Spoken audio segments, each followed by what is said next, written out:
چیزیں آپ کو پبلکلی کرنی پڑیں گی. وہ جو ابھی ہندوز بھیجنا شروع کر دیں اور ان کو سیٹل کرنا شروع کر دیں, کیا آپ خاموش بیٹھے رہیں گے؟ آپ یو این میں جائیں گے؟ یو این میں کوئی U N is a European Christian organization, انہوں نے مسلمس کے لیے کبھی کچھ کیا ہے؟ اوکے, آئی ایم ایف نے کیا ہے, کس نے کیا ہے؟ یہ آپ کو جو جنگ انڈیا کے خلاف ہے, آئی ایم سوری, خود لڑنی پڑے.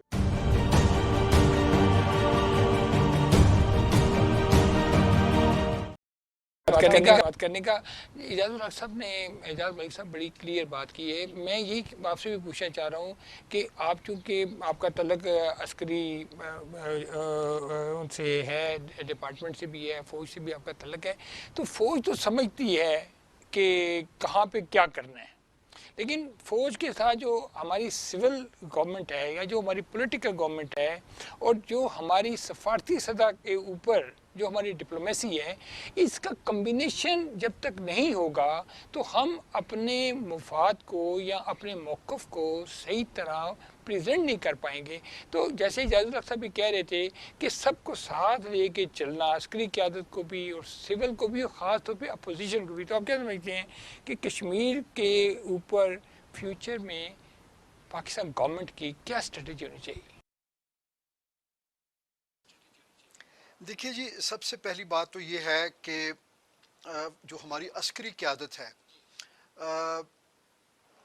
اس کا رول کشمیر پر اور ہمیشہ ہر دور میں جو ان کا جو اس کے اوپر ادراک ہے کشمیر ایشو کے ڈفرینٹ ڈائمینشنز کا, وہ صرف ملٹری آپشنز تک محدود نہیں ہے, بلکہ میں آپ کو بڑے یقین سے یہ بات کہنا چاہتا ہوں کہ وہ اس مسئلے کے سارے پہلوؤں کو بڑے اچھے طریقے سے وہاں پہ جو ہے ڈیلیبریٹ کیا جاتا ہے, اور اس کے مطابق یہی وجہ ہے کہ یہ ہمیشہ سے جو ہماری فارن پالیسی کا اگر یہ کارنر سٹون رہا ہے, تو ہماری ملٹری اسٹریٹجی کا بھی کشمیر جو ہے ہمیشہ نیوکلیس رہا ہے.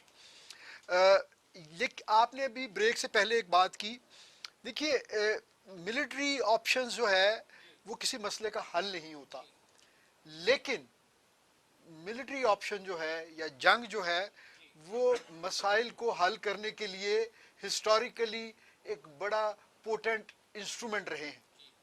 تو ہم جب بھی کشمیر کی بات کریں, میرے خیال میں ہمیں اپنے آپ کو صرف پولیٹیکل یا ڈپلومیٹک جو ہے فرنٹس تک محدود نہیں ہونا چاہیے, اگرچہ اس پہ بھی ابھی ہمیں شاید بہت زیادہ مزید کام کرنے کی ضرورت ہے, لیکن ہمیں اپنی ملٹری آپشنز جو ہیں اس کو بھی اپ ڈیٹڈ رکھنا چاہیے, اور دنیا کو یہ ادراک کروانا چاہیے, دنیا کو یہ ہمیں بڑا clear, loud and clear message دینا چاہیے کہ یہ جو نیوکلیئر فلیش پوائنٹ ہے اس ریجن میں, اگر اس پہ 2 نیوکلیئر آرم سٹیٹس کبھی بھی کسی کانفلکٹ میں جاتی ہیں تو یہ اس کی جو ریپرکشنز ہیں وہ صرف پاکستان اور ہندوستان تک محدود نہیں رہیں گی.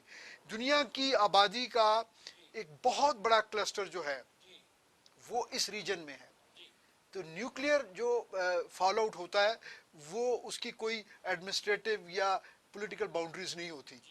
تو دنیا کو یہ اس چیز کا شعور ہونا چاہیے کہ وہ اگر خاموش ہیں یا کچھ ممالک جو ہیں وہ بھارت کو سپورٹ کر رہے ہیں, تو وہ ایکچولی کتنی بڑی پوٹینشیل جو ہے نا ڈیزاسٹر کو جو ہے وہ نرچر کر رہے ہیں.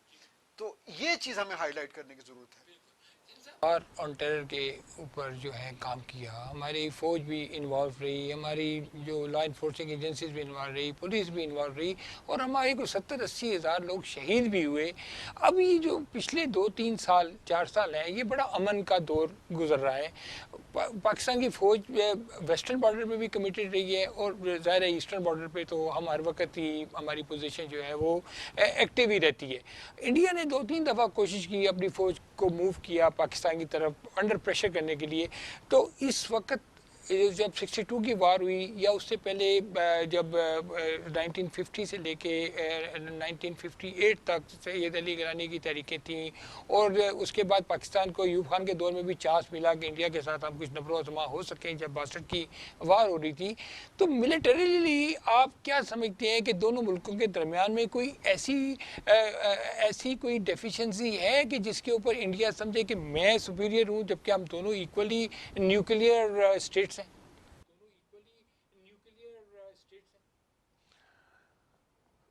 انڈیا کو پتہ ہے کہ ملٹری اسٹرینتھ ان کے پاس زیادہ ہے، مگر ان کو یہ بھی پتہ ہے کہ جو پاکستان کے پاس جتنی اسٹرینتھ ہے وہ اپنے ڈیفنس کے لیے کافی ہے۔ ہم ہو سکتا ہے اوفینس میجر اوفینسو اور ایکشن نہ لے سکیں، مگر ڈیفینسو ایکشن کے لیے تینوں آرمڈ فورسز ایڈیکیٹ ہیں۔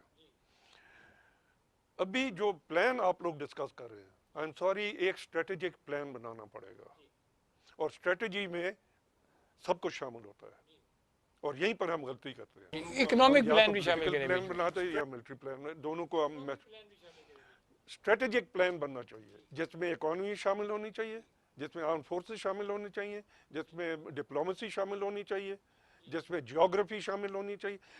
یہ اسٹریٹجک پلان ایک بنانا پڑے گا جس کو ضروری نہیں ہے کہ آپ پبلک کو بتائیں، مگر کچھ چیزیں آپ کو پبلکلی کرنی پڑیں گی۔ وہ جو ابھی ہندوز بھیجنا شروع کر دیں اور ان کو سیٹل کرنا شروع کر دیں، کیا آپ خاموش بیٹھے رہیں گے؟ آپ یو این میں جائیں گے؟ یو این میں کوئی U N is a European Christian organization, انہوں نے مسلمس کے لیے کبھی کچھ کیا ہے؟ اوکے، آئی ایم ایف نے کیا ہے؟ کس نے کیا ہے؟ یہ آپ کو جو جنگ انڈیا کے خلاف ہے، آئی ایم سوری، خود لڑنی پڑے گی۔ All Muslim states are quiet, all Muslim states are quiet. تو یہ جب اسٹریٹجک پلان بنے گا اس میں یہ ساری حقیقتیں آنی چاہیے، ٹھیک ہے؟ مگر میں یہ کہتا ہوں کہ سب سے پہلے تو آپ لوگ ایک پلان بنائیں، یہ جو ہندو سیٹل ہوں گے کشمیر میں، وہ ہونے ہی نہیں دینا چاہیے، even if it means war، even if it means war، ٹھیک ہے؟ Yes, because who are Kashmiris? Kashmiris are potential Pakistanis. If we are fighting for Balochistan, we are fighting for Pakhtunistan, we fought for Sindhu Desh, why can't we fight for Kashmir? Magar fight has to be on a strategic basis.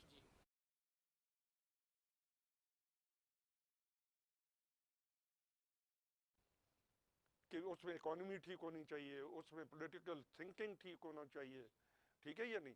تو سب سے پہلا جو action India کا ہوگا وہ یہ جو Hindus settle کر رہے ہیں، اس کا ایک سالڈ پلان بننا چاہیے کہ ان کے ساتھ آپ نے کیا کرنا ہے، ٹھیک ہے؟ نمبر 2 پلان آپ نے یہ کرنا ہے کہ کیا کشمیریوں کو ابھی اگلے 50 سال آپ نے پتھروں سے لڑنے کے لیے کہنا ہے؟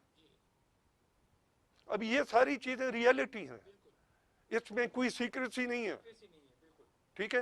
وہ آپ کے ساتھ اوپن وار کر رہے ہیں بلوچستان میں اور پروونسز میں، آپ ابھی تک بزی تھے ان افغانستان۔ آپ کا پوائنٹ بالکل ٹھیک تھا، مگر ابھی وہاں بھی ہم اگلے 2-3 سال بزی ہوں گے، کیونکہ افغانستان میں ابھی یہ جو انٹرنل رفٹ شروع ہوگی نا، اس میں پاکستان نے بڑا اہم رول پلے کرنا ہے کہ وہ کسی کے ساتھ سائڈ نہ دے۔ کہ پاکستان کی ایئر فورس ایک دنیا کی one of the top air forces میں ہے۔ انڈیا نے پچھلے سال 26 فروری کو ایک حرکت کی جس سے ان کے طیارے بھی ہم نے گرائے۔ جیسے میں نے بات کی کہ انڈیا کو کیا چیز پرووک کرتی ہے کہ وہ پاکستان کے ساتھ شرطیں کرے، جبکہ دنیا پوری میں اس وقت کووڈ کے بعد بھی، اس سے پہلے بھی دنیا نے سوچا تھا کہ اکنامک وار کو ایڈریس کرنا، اکنامک مسائل کو ایڈریس کرنا زیادہ امپورٹنٹ ہے۔ تو اس خطے میں کون سی دادا گیری انڈیا کرنا چاہ رہا ہے؟ کیا آپ سمجھتی ہیں کہ وہ اپنے آپ کو چائنا سے کمپیئر کر رہے ہیں، یا یہ جو اس کے ارد گرد جو ایسٹرن سائڈ پہ اس کے چھوٹے ممالک ہیں اور ان کے اوپر جو ہے وہ غلبہ طاری کرنا چاہ رہا ہے، جیسے نیپال کے ساتھ اس نے کیا، جیسے سری لنکا کے ساتھ وہ کر رہا ہے؟ دیکھیے جی، ہندوستان جو اس وقت ان کی فارن پالیسی ہے اور جو وہ اپنے جو ان کی ملٹری آپشنز جس کا وہ بڑے برملا اظہار کرتے رہتے ہیں. اس کو بڑی کلیئر امریکن سپورٹ ہے کیونکہ وہ اس ریجن میں اس کو as a counter balance use کرنا چاہتے ہیں چائنا کے خلاف. اور اگر پوٹینشلی کل کو روس جو ہے ان کا بھی چائنا کے ساتھ کوئی وہ ٹائز بہتر ہوتی ہیں تو وہ اپنے آپ کو ایک ملٹری پاور کے طور پہ الائیو رکھنے کے لیے وہ مطلب ہے ڈیفینیٹلی ان کا اکانومی سائز بڑا ہے لیکن وہ کبھی پاکستان کو کبھی بھی وہ تیکھے نظروں سے نہیں دیکھ سکتا. بہت بہت شکریہ. جی جی جی بالکل کو پتہ ہے لیکن وہ جو ہے نا کہ انڈیا کا کشمیر میں ہندوؤں کا قیام کرنا ان کو وہاں مستقل طور پہ رہنے دینا یہ میں سمجھتا ہوں کہ قائد اعظم نے کہا کہ پاکستان کشمیر جو ہے وہ پاکستان کی شہر ہے اور پاکستان کی شہر کو کاٹنے کی کوشش کرے گا تو میں سمجھتا ہوں کہ پاکستانی قوم کو ایک دم اس کے لیے کھڑا ہونا چاہیے اور سب کو ملٹری قیادت کو بھی اور سیاسی قیادت کو بھی اور پورے ملک کی عوام کو ایک دفعہ انڈیا کو یہ بتا دینا چاہیے کہ ہم یہاں موجود ہیں.